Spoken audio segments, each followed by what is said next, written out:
Report nga muna kay Edniel. Ito higit sa 40,000 na mga pulis ipinakalat naman ngayong Semana Santa. Report mula kay RH52 Edniel Parosa. Edniel. Nagpakalat ng kabuuang 40,283 na tauhan ng Philippine National Police sa buong Pilipinas ngayong panahon ng Semana Santa. Sa gitna ito ng nakataas pa ring heightened alert na tatagdalagan sa Hunyo hanggang sa pagtapos ng eleksyon. Ayon kay PNP spokesperson, Police Brigadier General Jim Fajardo, nakaposte ang kanilang personnel sa transportation hubs, major roads, tourist spots at mga simbahan. Kabilang dyan, halos 800 Police Highway Patrol Group na magbabantay naman sa mga checkpoint at tinawag na hotspot ng iba't ibang mga insidente. Sa ilalim ng heightened alert, 75% ng pwersa ng pulisya ang nakatakdang may deploy habang epektibo naman ang no-leave policy ng PNP maliban na lamang kung emergency. Samantala, formal lang naupo sa pwesto bilang officer in charge ng Eastern Police District si Police Brigadier General Aden Lagrodante.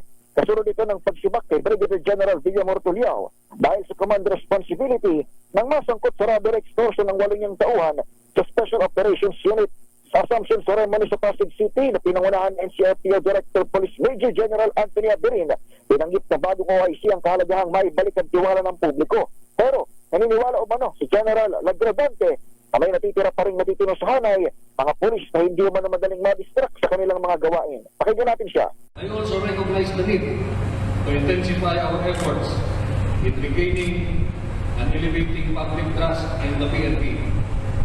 At a time when our organization faces scrutiny and criticism, we must live with transparency, accountability, and purpose.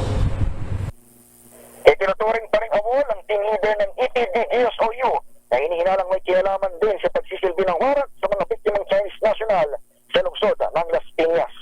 Ito si Edniel Parosa, nag-uulat para sa DZRH. Una sa Pilipinas, una sa Pilipino. Maraming salamat, Edniel Parosa.